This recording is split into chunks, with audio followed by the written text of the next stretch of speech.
এই দেখো বন্ধুরা, কত সুন্দর সস বাড়িতেই তৈরি করে নিয়েছি। একদম কম উপকরণ, কম সময়ে কিন্তু খুব সহজেই এই সসের রেসিপি তোমাদের সাথে আমি শেয়ার করছি। একদম অল্প সময়েই কিন্তু বাড়িতেই তৈরি করে নিতে পারবে। দুর্দান্ত, একদম এত টেস্টি হয় বন্ধুরা, খেতে দারুণ লাগে। অবশ্যই আমার সাথে থাকো আর রেসিপিটা ফলো করো। নমস্কার বন্ধুরা, আজ নিয়ে চলে এসেছি টমেটো সস তৈরি করার রেসিপি। আর এই টমেটো সসটা কিভাবে করব আর খুব কম উপকরণ দিয়ে এই টমেটো সসটা তৈরি করে দেখাবো। ভীষণ ভালো লাগবে, তবে বন্ধুরা আমার সাথে থাকো আর রেসিপিটা দেখো। বন্ধুরা, কতগুলো আমি টমেটো নিয়ে নিয়েছি এখানে, আর এই টমেটোগুলো দিয়েই কিন্তু করব টমেটো সস। একদম সহজভাবে, সহজ পদ্ধতিতে আমি কিন্তু শেয়ার করব তোমাদের সাথে। এবার আমি টমেটোগুলোকে কেটে নেব। খুব ভালো করে কিন্তু ধুয়ে নিয়েছি টমেটোগুলো এবার আমি একে একে কেটে নেব। প্রত্যেকটা টমেটো থেকে আমি 4 টুকরো করব, এই যে। আর এই যে মাঝের এই যে একটা শক্ত অংশটা, এটা কিন্তু আমি ফেলে দেব, তাহলে সিদ্ধটা তাড়াতাড়ি হয়ে যাবে। এই যে এইভাবে করে কিন্তু বাকি টমেটোগুলো সব আমি, বন্ধুরা টমেটোগুলো কিন্তু আমি সব কেটে নিয়েছি, এই দেখো। আর এই যে মাঝের যে একটা সাদা অংশটা থাকে না এখানে, এইটা আমি কেটে নিয়েছি যাতে মানে তাড়াতাড়ি সিদ্ধ হয়ে যায়। এবার আমি কড়াইতে দিয়ে দেব।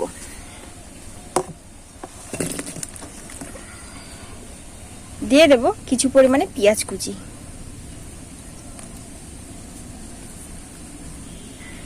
4 থেকে 5 টুকরো রসুন নিয়েছি, দিয়ে দেব। দিয়ে এবার এটাকে খুব ভালো করে সিদ্ধ করে নেব। বন্ধুরা, এখানে কিন্তু কোনো রকম আমি জলের ব্যবহারটা করিনি। এবার আমি চাপা দিয়ে দেব। এবার 10 মিনিট মতন সিদ্ধ করতে হবে, আর ঢাকনাটাকে এবার আমি তুলে নেব। দেখো বন্ধুরা, টমেটো কিন্তু একদম এই দেখো সিদ্ধ হয়ে গেছে। এবার আমি এটাকে নামিয়ে নেব। বন্ধুরা, এটা কিন্তু আমার অনেকটাই ঠান্ডা হয়ে গেছে। এবার আমি এটাকে একটা পেস্ট বানিয়ে নেব। আর দেখো বন্ধুরা, কালারটা কিন্তু এখন কতটা দারুণ এমনিতেই লাগছে। এই যে এখানে একটা মিক্সচারের বাটি নিয়ে নিয়েছি, আর এই বাটির মধ্যে আমি কিন্তু একে একে দিয়ে দেব। দিয়ে পেস্টটাকে তৈরি করে নেব। বন্ধুরা, পেস্টটাকে কিন্তু এই দেখো একদম সুন্দর করে একটা স্মুথ পেস্ট বানিয়ে নিয়েছি। এবার দেখো পরবর্তীটা আমি কি করি, এখানে একটা ছাঁকনি নিয়ে নিয়েছি। এই ছাঁকনির সাহায্যে কিন্তু এই যে পিউরিটা ঢেলে দেব। দিয়ে এবার আমি আস্তে আস্তে করে এর থেকে বের করে নেব। এই চামচ দিয়ে আস্তে আস্তে করে নাড়াচাড়া করব, পিউরিটা বেরিয়ে যাবে অল্প অল্প করে। তাহলে যে ভেতরে দানাটা আর যাবে না, একদম সলিড স্মুথ একটা পেস্ট আমি পেয়ে যাব। এই দেখো কতটা দানা বেরিয়েছে আর কতটা ছিবড়া হয়েছে। আর এই দেখো একদম পিউরিটা বেরিয়ে গেছে, কতটা হয়েছে। এবার আমি বাকি কাজটা করে নেব। আবারও আমি টমেটো পিউরিটা কড়াইয়ের মধ্যে দিয়ে দেব। মতো লবণ দিয়ে দেব। আমি এখানে এক বাটি চিনি নিয়েছি, একদম ছোট বাটির 1 বাটি নিয়েছি। তোমরা মিষ্টিটা কিন্তু তোমাদের মতো তোমরা দিতে পারো পরিমাণ বুঝে।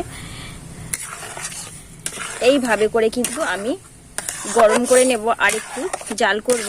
বন্ধুরা, সামান্য পরিমাণে এখানে যে লঙ্কার গুঁড়ো নিয়েছি দেখতে পাচ্ছ, এই লঙ্কার গুঁড়ো আমি দিয়ে দেব, 1/2 চামচ মতো দিয়ে দেব। খুব ভালো করে মিশিয়ে নেব সমস্ত উপকরণগুলো। আর এটা শুধু অনবরত জাল দিয়ে নাড়তে হবে, খুব বেশি জাল দিতে হবে না, অল্প করে জাল দিলেই কিন্তু হয়ে যাবে। আর নাড়তে হবে অনবরত, কিন্তু এটা নেড়ে যেতে হবে। বন্ধুরা, এখানে দেখতে পাচ্ছ আমি একটা বাটি নিয়ে নিয়েছি। এই বাটিতে দিয়ে দেব কর্নফ্লাওয়ার নিয়েছি, এখানে 2 চামচ দিয়ে দেব। 1 চামচ, 2 চামচ। এটা একটু জলে গুলে দেব। তোমরা চাইলে কিন্তু জল ছাড়া ভিনিগার দিয়েও গুলে দিতে পারো। এবার আমি দিয়ে দেব এর মধ্যে, আবারও খুব ভালো করে মিশিয়ে নেব।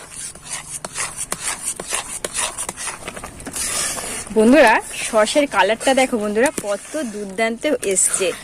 আর এই সসটা কিন্তু একদম আমার রেডি হয়ে গেছে। আর এর টেস্টটা আরেকটু বাড়ানোর জন্য আমি এখানে নিয়ে নিয়েছি এই যে তেঁতুলের পাল্প।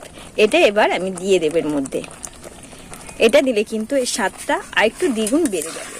এবার এটাকে খুব ভালো করে মিশিয়ে নেব।